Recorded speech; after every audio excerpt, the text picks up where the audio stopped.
Hello everyone, welcome to my channel Raina Valeja.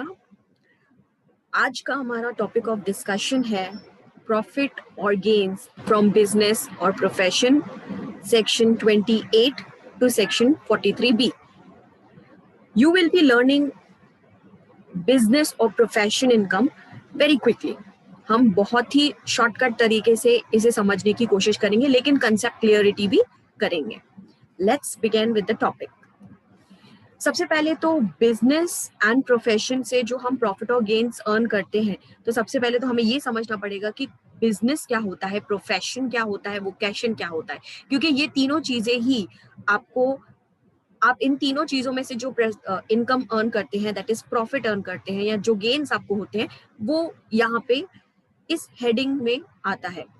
हमारे income tax के हिसाब से there are 5 heads of income. पहला है income from salary, then second was income from house property, third is profit or gains from business or profession, fourth is capital gains and fifth is other sources. तो ये तीसरा head of income है। तो इस head of income में क्या क्या चीजें इंक्लूड होती हैं, पहले हम वो देखते हैं। First is business. बिजनेस का मतलब होता है किसी भी तरीके का ट्रेड करना, कॉमर्स करना। इवन इसमें एडवेंचर भी इंक्लूडेड है।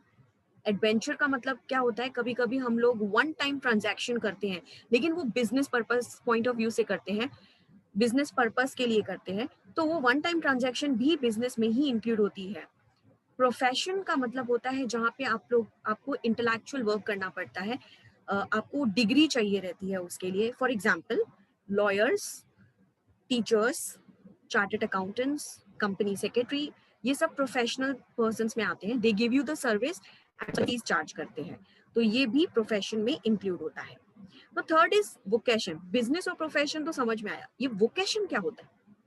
ये मैनुअल वर्क होता है, ऐसे पर्सन जो मैनुअल वर्क करते हैं लेकिन स्किलफुल वर्क होता है, जैसे beauty parlour, hair salon, typing work, drawing, sketching, ये सब में आपको स्किल चाहिए रहती है, तो वो सब इंक्लूड होता है हमारा वोकेशनल कोर्सेज में। सो बेसिकली प्रॉफिट और गेन्स फ्रॉम बिजनेस और प्रोफेशन में तीन चीजें इंक्लूड होती हैं।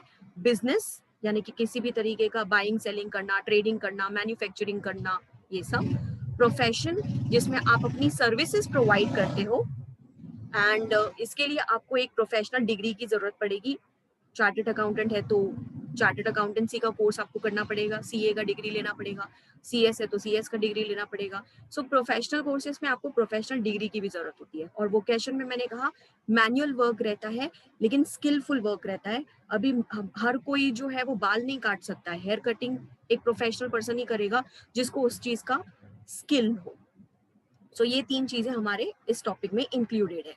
इन तीन जगह से हम अगर पैसे अर्न करते हैं तो इस हेड ऑफ इनकम में इंक्लूड होता है। Now there are certain principles for computation of business income. हम इस हेड में, बिजनेस हेड में इनकम्स को इंक्लूड करेंगे, लेकिन प्रोवाइडेड ये सारे प्रिंसिपल्स फॉलो हो। Carried by SSC. अब बिजनेस मैं करूंगी तो टैक्स मैं पे करूंगी, बिजनेस कोई और करेगा तो टैक्स भी वो पे करेगा। तो एसएससी का इंपॉर्टेंट है कि वो बिजनेस करेगा तो ही वो यहाँ पे शो कर सकता है। बिजनेस किसी और का है और मैं जस्ट वहां पे जाके बैठती हूँ, इट डजंट मीन वो बिजनेस मेरा हो गया। So SSC should carry on the business, तभी वो अपने इनकम टैक्स में वो दिखा सकता है इनकम को। Carried on during previous year, very important. जिस साल का हम लोग असेसमेंट कर रहे हैं, जिस साल में हम दिखा रहे हैं प्रीवियस ईयर जो है हमारा, उस ईयर में उसका वो बिजनेस होना चाहिए और उस साल में वो उसने इनकम अर्न करी होनी चाहिए। प्रीवियस ईयर में उसका बिजनेस होगा, उसने वहां से इनकम अर्न की होगी, तो आप इस हेड ऑफ इनकम में इनकम दिखा सकते हो। एग्रीगेट इनकम, एग्रीगेट का मतलब होता है total. Now it's very important कि मान लो अगर मेरे पास 4-5 बिजनेसेस हैं, मैं मेरा एक मैन्युफैक्चरिंग का भी है, एक होलसेल का भी है, एक रिटेल बिजनेस भी है, ऐसे बहुत सारे मेरे बिजनेसेस हैं। तो जहां जहां जहां मेरा बिजनेस है, जहां जहां से मैं इनकम अर्न करती हूँ, सबको टोटल मिला के इस हेड ऑफ इनकम में शो करूंगी। ऐसा नहीं कि इस हेड का अलग, इसमें अलग, इसमें अलग, नो, टोटल करेंगे और दिखाएंगे। Real profit only. अब मैं बोलूं मैंने ताजमहल को बेच दिया और मैंने उसमें से 5 करोड़ रुपए कमा लिए, बोलने में क्या जाता है? रियल प्रॉफिट है क्या? नहीं। क्योंकि ताजमहल मेरा है ही नहीं, तो मैं कैसे बेच सकती हूँ? सो इट्स वेरी इंपॉर्टेंट कि रियल प्रॉफिट ही आप दिखाओ, यानी कि आपने जो सेल किया होगा उसके बेसिस पे आपने जितना अर्न किया है, रियल प्रॉफिट जितना आपको हुआ है वही इनकम आप यहाँ दिखाएंगे। हवा में बातें नहीं करनी है, मेरे ड्रीम्स के ऊपर मैं टैक्स नहीं पे कर सकती। नेक्स्ट है स्पेक्यूलेटिव बिजनेस। स्पेक्यूलेटिव का मतलब आप बोल सकते हो कि जैसे हम फ्लक्चुएटिंग बोलते हैं, जैसे शेयर मार्केट की अगर बात कर लें तो शेयर मार्केट कैसा रहता है, कभी फिक्स नहीं रहता है, अप्स एंड डाउन्स होते रहते हैं, with in a second ups and downs होते रहते हैं। तो ऐसे बिजनेस इनकम को अलग करो, और जो नॉर्मल आपका बिजनेस है, बाइंग ट्रेडिंग जो भी आप करते हो, उसको अलग करो। तो speculative businesses are different and normal businesses are different. तो speculative businesses, we are not saying कि उसकी इनकम यहाँ पे नहीं दिखानी है, दिखाओगे लेकिन सेपरेट दिखाओगे, टोटल करके मत दिखाना कि स्पेक्यूलेटिव बिजनेस से मैंने इतना अर्न किया और मेरे नॉर्मल बिजनेस से इतना अर्न किया, टोटल मिला के ये, क्योंकि ऊपर हमने लिखा था एग्रीगेट इनकम, ऐसा नहीं दिखाना है। स्पेक्यूलेटिव बिजनेस को अलग ही शो करोगे, आएगा यही बट अलग शो करो। No profit in dealing with himself. कोई कभी सुना है खुद से ही खुद को प्रॉफिट हुआ, मैंने अपने आप को गुड्स बेचे और मैंने उसमें से 10 लाख रुपए कमा लिए? How it is possible? ये सिनेरियो एक्चुअली होल्डिंग और सब्सिडरी कंपनीज के लिए है। मान लो ए लिमिटेड ने बी लिमिटेड को टेक ओवर कर दिया, तो A limited is the holding company, किसको टेक ओवर किया? बी को, तो B is the subsidiary company. अब मैंने टेक ओवर करने से पहले अगर कुछ डील किया हो, ए लिमिटेड ने बी लिमिटेड को कुछ गुड्स बेचे हो, तो अब ये टेक ओवर के बाद तो एक ही हो गई ना। तो इसीलिए जब टेक ओवर प्रोसेस हो जाता है तो हम लोग ने जो भी ट्रांजैक्शंस की होती है, तो वो हम लोग जो प्रॉफिट एलिमेंट है उसको हम लोग कैंसिल कर देते हैं, क्योंकि होल्डिंग कंपनी भी मेरी है और सब्सिडरी कंपनी भी मेरी है, तो मैं खुद से प्रॉफिट नहीं अर्न कर सकती। यानी कि ए लिमिटेड ने बी लिमिटेड को अगर कुछ गुड्स बेचे होंगे तो वो भी मेरी ही कंपनी है, तो मैं अपने आप से पैसे नहीं अर्न कर सकती, तो इसीलिए no profit in dealing with himself. Capital receipt excluded. Receipt मतलब इनकम होती है हमारी, तो कैपिटल नेचर के एक्सपेंसेस भी अलाउड नहीं है और कैपिटल नेचर के रिसिप्ट भी अलाउड नहीं है। This is the rule, no capital receipt. अब कैपिटल नेचर मतलब जो अभी जैसे दो तरीके के होते हैं, एक रेवेन्यू होता है, एक कैपिटल होता है। रेवेन्यू मतलब जो रिकरिंग होता है रोजमर्रा का, और कैपिटल मतलब कभी कभी होता है। For example plant and machinery आप रोज खरीदोगे? नहीं। किसी भी तरीके का फिक्स्ड एसेट रोज खरीदोगे? नहीं खरीदोगे, तो वो कैपिटल नेचर के एक्सपेंसेस हो जाते हैं हमारे। उसी तरीके से हमारी कैपिटल नेचर की इनकम्स भी होती है। मान लो मैंने पूरा बिजनेस को बेच दिया, तो that is my capital receipt, but मैं उसको यहाँ पे इंक्लूड नहीं कर सकती ना। तो यहाँ पे वही चीज का है ना, आप कैपिटल एक्सपेंसेस अलाउ करोगे और ना ही कैपिटल रिसिप्ट को अलाउ करोगे। रिकरिंग रहेगा, बिजनेस चलाने में जितना भी आपका खर्चा होता है वो आप शो कर सकते हो, बाकी यहाँ पे नहीं शो कर सकते। इलीगल बिजनेस, अभी इनकम टैक्स में हम लोगों ने चेक किया था, तो there was in the definition itself, income के डेफिनेशन में था, income tax act does not make any difference between legal income and illegal income. तो यहाँ पे इलीगल बिजनेस, तो इलीगल बिजनेस जो है हमारा, इलीगल मतलब which is not allowed by the law. तो लॉ ने अगर अलाउ नहीं किया है, अगर लॉ ने अलाउ नहीं किया है वो बिजनेस, पर फिर भी हम यहाँ पे शो कर सकते हैं, यस ऑफ कोर्स। क्यों? क्योंकि इनकम के तो डेफिनेशन में ही लिखा हुआ था कि there is in income tax act 1961 does not make any difference between legal income and illegal income। तो यहाँ पे भी वही है, लीगल बिजनेस और इलीगल बिजनेस में कोई डिफरेंस नहीं किया है, नो डिस्टिंक्शन। आगे के जो कॉन्सिक्वेंसेस होंगे अगर आप इलीगल बिजनेस दिखाते हो, तो कॉन्सिक्वेंसेस तो होंगे ही, लेकिन वो इनकम टैक्स के एक्ट के हिसाब से नहीं होंगे। So you can show it because there is no distinction between legal income and illegal income। तो आप illegal तरीके से भी कमाते हो तो show कर सकते हो। Recovery of some already allowed as deduction। अभी मान लो कभी कभी ऐसा होता है कि बैड डेट्स का एग्जांपल ले लेते हैं। बैड डेट्स मतलब मेरा पैसा डूब गया, एक साल में मेरा पैसा डूब गया था, तो मैंने बोला कि मेरा पैसा डूब गया है, वो माइनस करने के लिए दे दो, एक्सपेंसेस में से हमने माइनस कर दिया, तो मतलब उसके ऊपर आपने टैक्स नहीं पे किया। 4 साल बाद मुझे जो बैड डेट्स मैंने अलाउ किए थे वो अभी रिकवर हो रहे हैं, मतलब अभी पैसा दे रहे हैं, तो 4 साल पहले आपने टैक्स नहीं पे किया था ना उसके ऊपर, तो अभी तो करोगे ना क्योंकि आपको पैसा आया। भले फिर 4 साल बाद वो बिजनेस नहीं रहे तो भी हम शो कर सकते हैं, यस, क्योंकि वो आपको बिजनेस की वजह से ही आए हैं। तो yes, recovery of sum already allowed as deduction, मतलब पहले माइनस किया था तो टैक्स नहीं पे किया था, अब पैसा आ रहा है तो आपको टैक्स पे करना है। इसके अलावा कमर्शियल प्रिंसिपल्स, अभी बिजनेस है तो कमर्शियली हम लोग बिजनेस कर रहे हैं, तो जो भी रूल्स एंड रेगुलेशंस फॉलो होते हैं सबके हिसाब से वो यहाँ पे भी रहेगा। ये सारे प्रिंसिपल्स हैं किसी भी बिजनेस इनकम को कैलकुलेट करने के लिए। अब हम देखते हैं deductions allowed from income from business और प्रोफेशन। ये कुछ डिडक्शंस हैं जो हम अलाउ करते हैं, माइनस करने के लिए देते हैं, यानी कि हम प्रॉफिट एंड लॉस अकाउंट बनाते हैं, इनकम दिखाया, एक्सपेंसेस दिखाया, तो एक्सपेंसेस में क्या क्या दिखा सकते हो आप? Rent, rates, taxes, repair, insurance of building. Section 30 कहता है कि आप अगर मान लो किसी बिल्डिंग में आप बिजनेस कर रहे हो तो उसका अगर आप रेंट पे कर रहे हो, रेट्स पे कर रहे हो, किसी भी तरीके की टैक्सेस पे कर रहे हो, या आप किसी भी तरीके का रिपेयर वर्क कर रहे हो वहां पे, या उस बिल्डिंग का आपने इंश्योरेंस निकाल के रखा हुआ है, तो ये सब अलाउड होता है डिडक्ट करने के लिए, प्रोवाइडेड आपने पे किया हो उसको।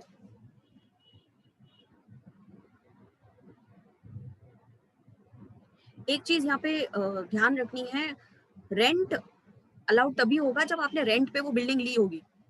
अगर मैं ओनर हूं तो मैं नोशनल रेंट नहीं दिखा सकती। नोशनल रेंट मतलब अगर मैंने रेंट पे दिया होता तो मैं इतना रेंट पे करती, ये अगर वर्ड आ गया, पे तो नहीं कर रहे हो ना, तो नहीं अलाउड रहता है। सेकेंड है repairs and insurance of plant and machinery and furniture.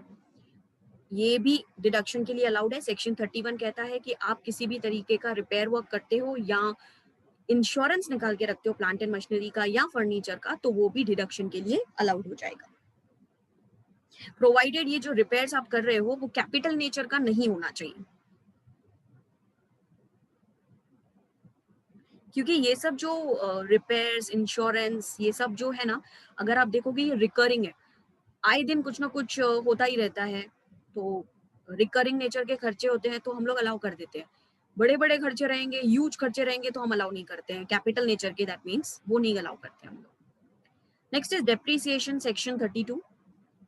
अब आपको ये देखना है सबसे पहले डेप्रीसिएशन चार्ज करने के लिए कि एसेट एलिजिबल है क्या। वो एसेट एलिजिबिलिटी हम लोग चेक कर सकते हैं।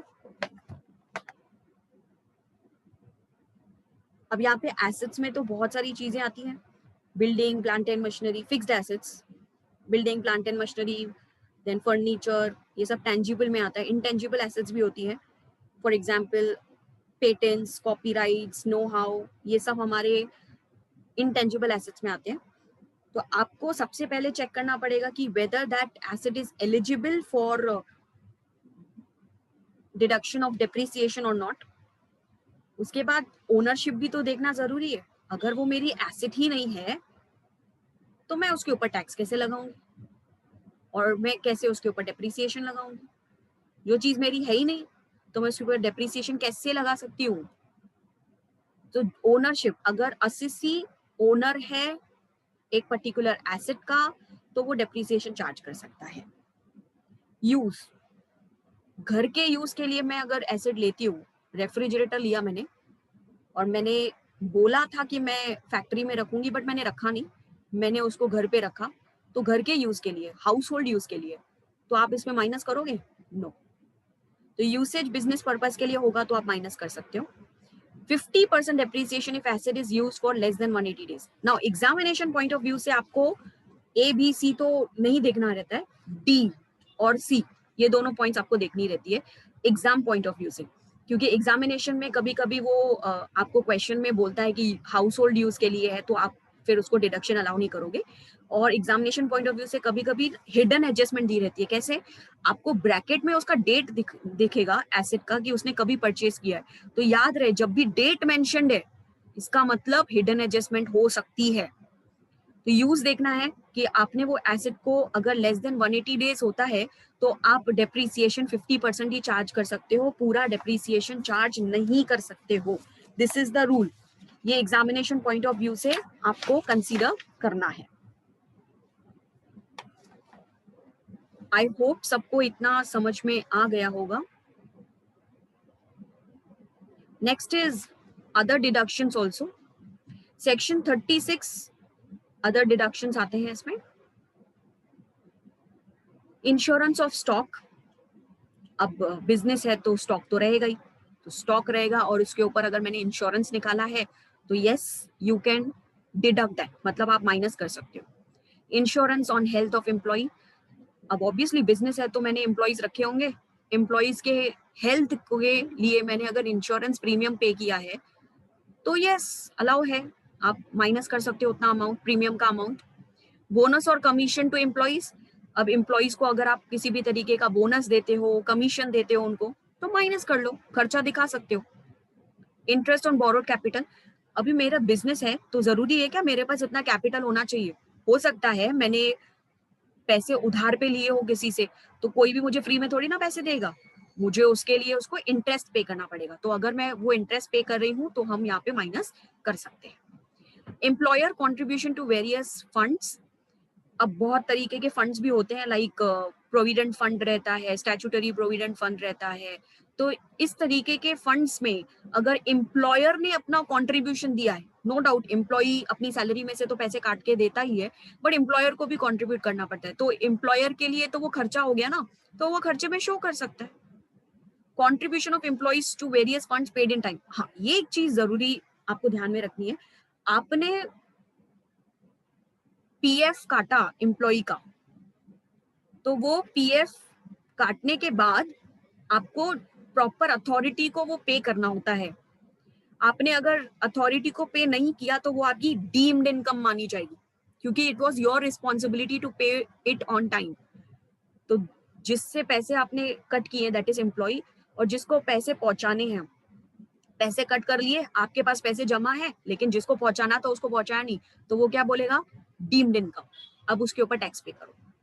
तो यस आपको टाइम पे इन जो भी आप डिडक्शन करते हो वो पहुंचाना है, फंड्स जो है वो टाइम पे प्रॉपर अथॉरिटी को पहुंचाना है। Bad debts, yes of course bad debts हो रहे हैं, अगर नुकसान हो रहा है, सामने वाला पैसा नहीं दे रहा है, मेरा पैसा डूब गया है, तो it is allowed as deduction.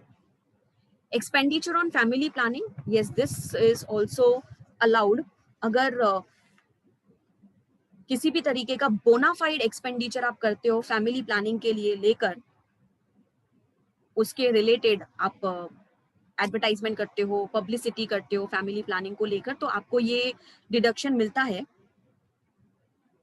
Provided एक चीज आपको देखनी है कि आपको ये रेवेन्यू एक्सपेंडिचर हो, कैपिटल एक्सपेंडिचर का खर्चा रहेगा तो नहीं आप अलाउ करते हो।